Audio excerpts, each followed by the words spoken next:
안녕하세요. 1월 14일 목요일입니다. 오늘 매일 성경 큐티 본문은 누가복음 5장 27절 39절 레위를 부르신 것하고 금식 논쟁하고 새시대 도래입니다. 27절을 봅니다. 그 후에 예수께서 나가사 레위라 하는 세리가 세관에 앉아 있는 걸 보시고 나를 따르라 하시니 그가 모든 것을 버리고 일어나 따르니라. 예수님이 제자들을 부르시는 모습을 보면은 가끔은 무식해요. 무식하기도 하고 다른 사람들도 보면 참 이게 결단인지 이게 만용인지 이해가 안 될 때가 많습니다. 그것은 우리들의 보는 눈이고 하나님이신 예수님은 사람의 과거, 현재, 미래와 영혼을 꿰뚫어 보시기도 하고 또 반응하는 사람도 그날 반응한 게 아니에요. 이미 세리라는 자리 있었지만 고민하고 갈등하고 괴로워하고 아파하고 그랬던 것의 그 현상이거든요. 본질이거든요. 그런데 그가 그 모든 것을 버리고 일어나 따르니라. 그날 한 번 봤는데 따르겠어요? 이미 레위 속에 하나님을 사모하고 복음을 사모하는 게 있었던 것을 아시고 그렇게 불렀다는 거죠.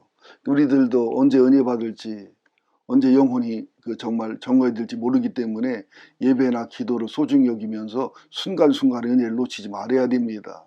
이것은 굉장히 중요한 말씀입니다. 그래서 레위가 또는 마태라고 하지요.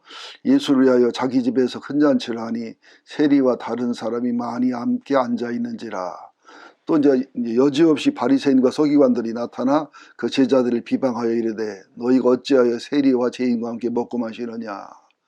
바리새인들이 하는 일은 하여튼 이게 자기들의 들보는 못 보고 티를 보는 거고 율법적인 문자에 매여서 영적인 본질을 못 보는 이게 참 진짜 못 고칠 병 중 하나가 이런 병인데 성도들에게도 바리새인과 서기관의 영이 있다는 것을 아셔야 됩니다.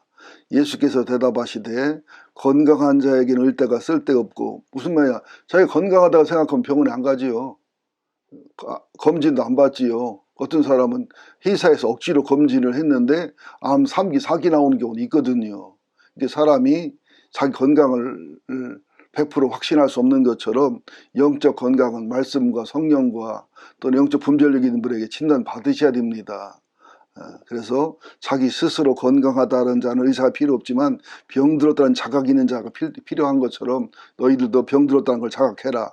내가 의인을 부르는 것이 아니고 죄인을 불러 회개시키러 왔다. 자칭 의인은 주님이 쓸데없지요. 죄인인 줄 아는 자가 주님이 필요한 것처럼 너희들 영적 상태가 마태는 세리는 악해 보이고 폐역해 보이지만 그는 자기가 병든 자요 죄인임을 알기 때문에 내게 반응했고 너희들은 실제는 더 병든 자요 더 죄인이지만은 자각을 못하기 때문에 나를 거부하고 나를 비난하는 것이다. 유명한 말이 있죠. 자신을 죄인인 줄 아는 의인하고 자신을 의인인 줄 아는 죄인 두 종류의 인간밖에 없다. 이런 말이 있죠. 그 다음에 33절 금식 논쟁 이게 굉장히 중요합니다. 그들이 말하되 요한의 제자는 자주 금식하고 기도하고 바리새인들도 그렇게 하는데 당신의 제자들은 먹고 마신다는 거예요.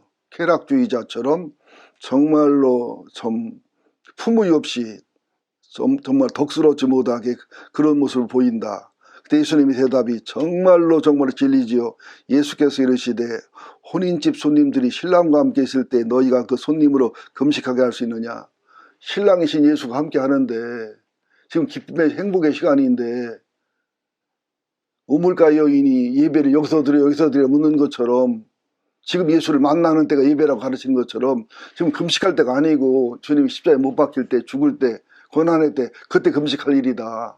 그러니까 우리들이 인생을 살면서도 언제 금식해야 되냐면 대학 입시를 놓고 금식할 게 아니라 사업을 놓고 금식할 게 아니라 내가 예수를 잃어버린 상태가 되었을 때 내게 영적인 어떤 믿음의 끈이 끊어졌다고 느껴질 때 영적인 비상상태를 느껴질 때 그때 금식하라는 겁니다. 그날에 이르러 신랑을 빼앗기리니 그날에 금식할 것이다. 예수가 죽어가 고난당할 때 금식할 것인 것처럼 우리가 평상시 예수를 잃어버렸거나 예수를 뺏겼거나 그런 영적인 상태는 목숨 걸고 금식하는 태도를 가져야지 금식이 무슨 연례 행사처럼 하는 것은 금식이 아니라 굶식이다. 쓸데없는 짓이다. 이런 그 종교적인 율법적인 그 문제를 딱 지적해서 말씀하는 걸 볼 수가 있고요.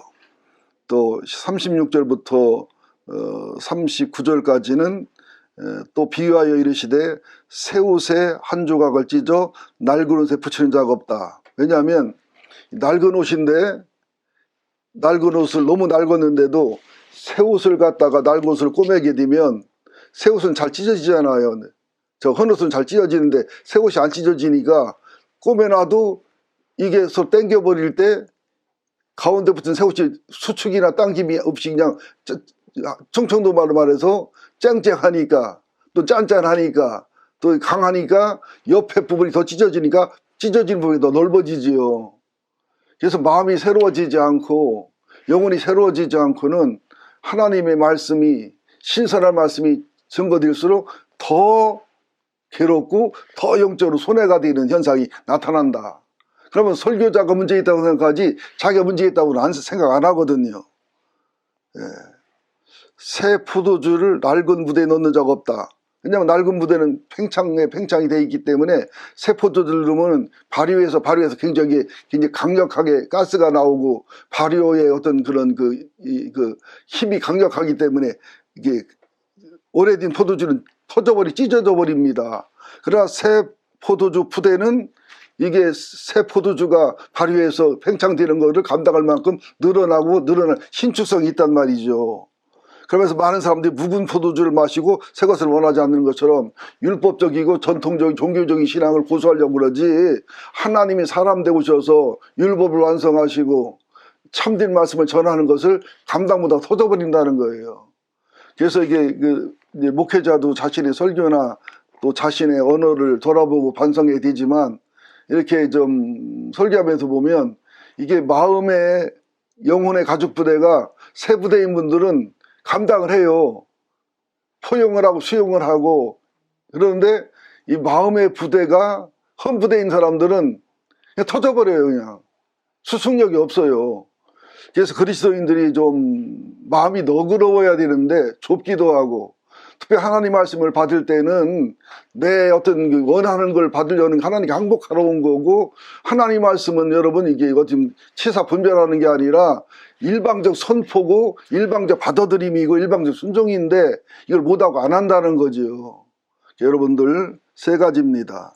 나는 병들었다. 나는 죄인이다. 나는 이 의사 예수가 칭의자 예수가 필요하다. 금식도 신랑이 있을 때 금식하는 게 아니라 신랑을 잃어버릴 때 금식하는 것이다. 또 하나님 말씀과 진리가 아무리 좋아도 내 영혼의 밭, 마음의 밭이 정말 새 부대가 돼야지 감당하지, 헌 부대가 되면 터져버리고 상해버리고 오히려 영혼과 마음이 손해보는 것이다. 그런 경우는 헌 부대의 의미고 헌 부대를 고칠 마음이 없으면 오래된 포도주만 설교하는 데 가면은 안 터지지요. 예를 들어 말하면. 예, 이 말씀도 새겨서 들으시기 바랍니다. 하나님 네 의를 부르심 속에서 금식 논쟁 속에서 새 옷과 헌 옷 또 새 포도주와 가죽 부대를 통한 교훈을 통해서 교훈과 생명을 얻고 오늘도 적용하며 살게 하여 주옵소서. 예수님의 이름으로 기도합니다. 아멘.